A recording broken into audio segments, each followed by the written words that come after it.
Jai Ganesha. Jai Ganesha. Hello on the mic family. I'm your host, Voice Weather, and I have my podcast partner, Vijay, with us. Hi everyone. So, the topic today is rare earth metals, the silent fight that powers the modern world. Yeah, I think on a lighter note, rare earth metals roaring for them. Well, so today we are jumping into a global fight so silent, so invisible, and so surprisingly spicy that most people don't even know it's happening. So, I'm talking about the rare earth metals roar, the quiet battle behind every smartphone, electric car, wind turbine, missile, satellite, and headphone you have ever owned. So these metals don't trend on Twitter. They don't scream for attention. But countries literally reshape foreign policy because of them. Yeah. So for the next 15 minutes, we're unpacking this hidden global roar in simple English, in human words, and in classic on the mic style. So let's get dive into it. Yes. Very interesting topic. Let's see what we have got today. Well, rare earth metals roar fights. So what are rare earth metals?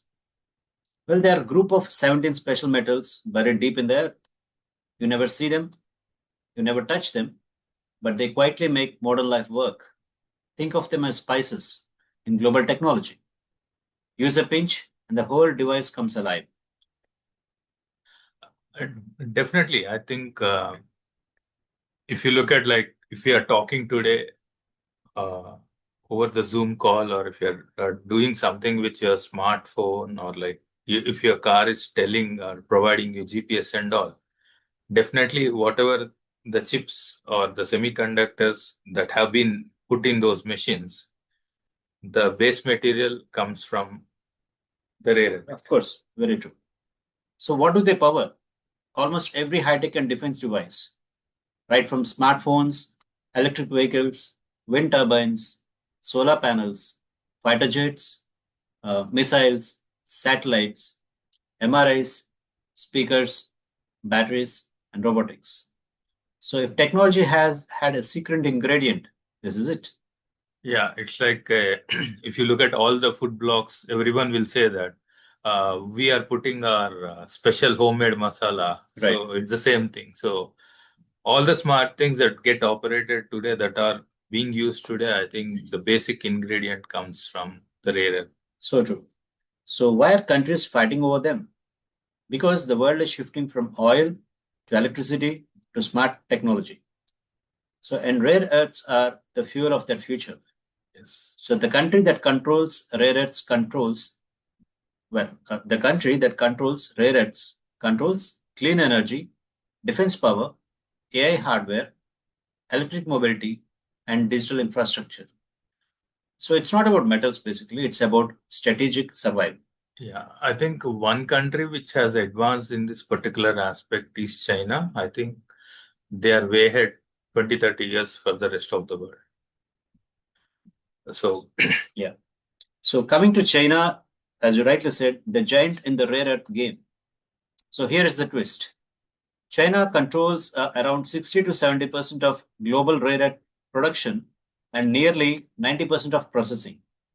Meaning, even if another country digs the metals out of the ground, they usually still need China to convert them into usable materials. So, control the refinery, control the industry.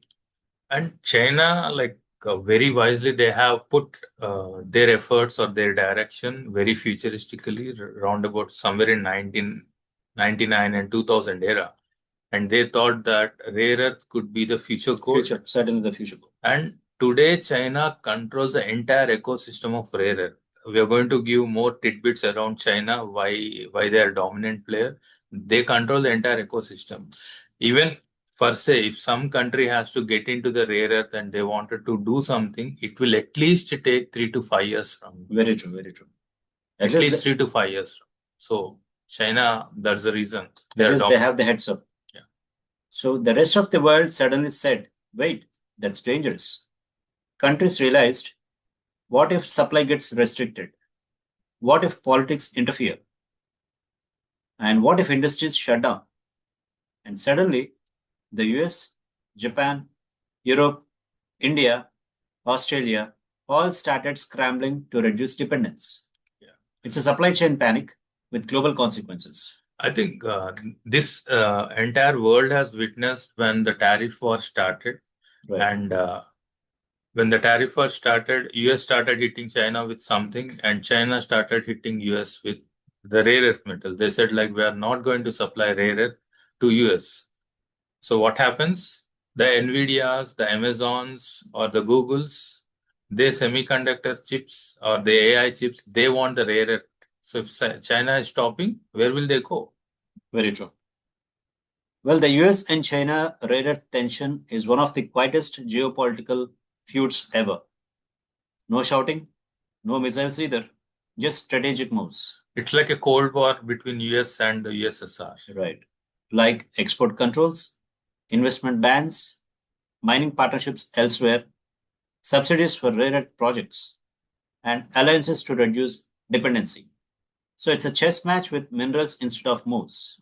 And one thing, China, they went to the next step in controlling the rare earth.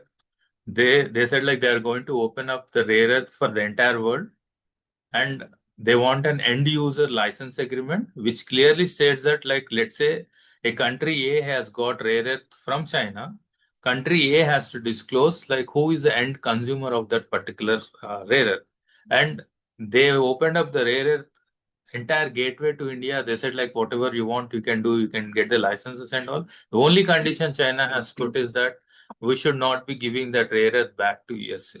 Very true. Well said. Well, why is rare earth processing the real bottleneck? Well, mining is the easy part, but processing is the nightmare part.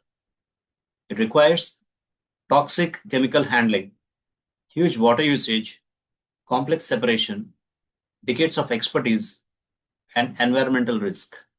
So that's why China dominates. They invested early and heavily. And they're getting a lot of profits out of it. Right. And why we cannot remove China from this entire global power structure is rarer. They have silently built the entire ecosystem, which the world never realized, including a Certainly, nation like US. certainly there are benefits for sure. So new players rising: Australia, US, Vietnam, India.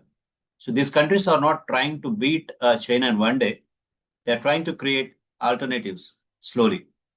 Australia has strong reserves. The US is reviving old mines. Japan invests in recycling.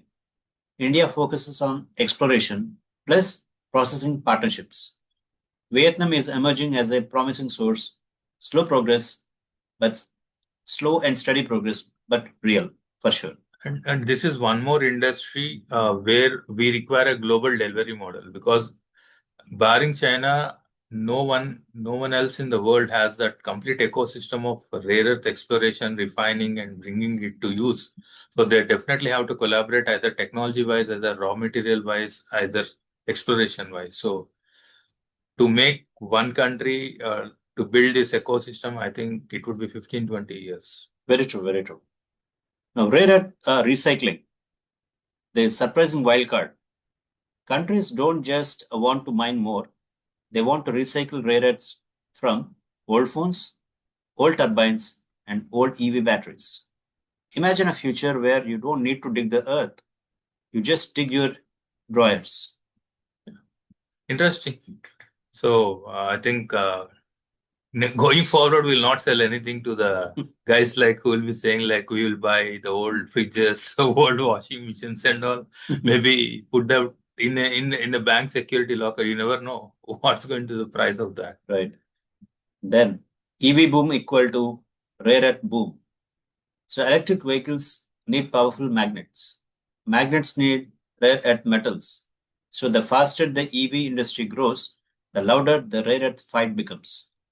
So this is not an environmental issue. It is an economic transformation. Yeah, definitely. I think one of the reason US also got impacted because of China's decisions on the rare earth, because their entire EV industry is dependent on the rare earth, right? Very Like true. I think Elon Musk uh, what's his vehicle name? Like Tesla, Tesla. So Tesla was in little strain because of that. certainly. And coming to defense industry depends heavily on rare earths, ranging from advanced missiles, radars, engines, guidance systems. They all need rare earths. Countries aren't just fighting for economic stability; they are fighting for national security survival. Yeah, I agree with you on this. Right. So, how India fits into the rare earth story, at least from 2025 to 2026 lens? Well, India has significant reserves, especially monazite sands. But the challenge is processing tech, investment, refining capability, and global partnerships. So, India's strategy is long term, mine at home, partner abroad, develop refining tech, and reduce dependency. Again, slow and steady, but strategic. Yeah, I think we definitely have to work on a global delivery model. The technology from Australia or US is definitely required for us to explore and bring up a clean rare earth metal for the usage for the industrial purpose. However, as of now, like China has opened the gates for rare earth for India. I think it would be temporary given the nature of China, but I think the country is taking the due advantage of whatever is available for now, and they are prepared for the future. Oh, sure. Well, why rare earth fights don't look dramatic?